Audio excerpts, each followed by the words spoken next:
Turas, the Irish word for journey or pilgrimage. The practice of pilgrimage is as ancient as humanity itself.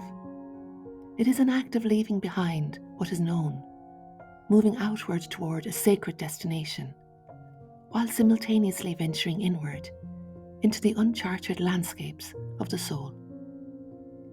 Psychologically, pilgrimage reflects our innate drive to grow, an impulse to expand consciousness, to be transformed, and to return home forever changed. In Irish mythology, Imran was a type of voyage tale that describes a hero's sea journey into the other world, where each island encountered on the Turas is a place of marvel, trial, and supernatural wonder. Related tales were called Achtri, and these were land-based adventures that recount a Turas into fairy mounds and mystical realms.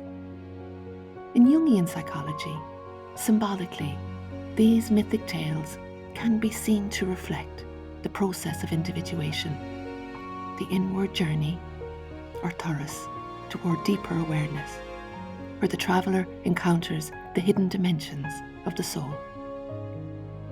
Turas, journey.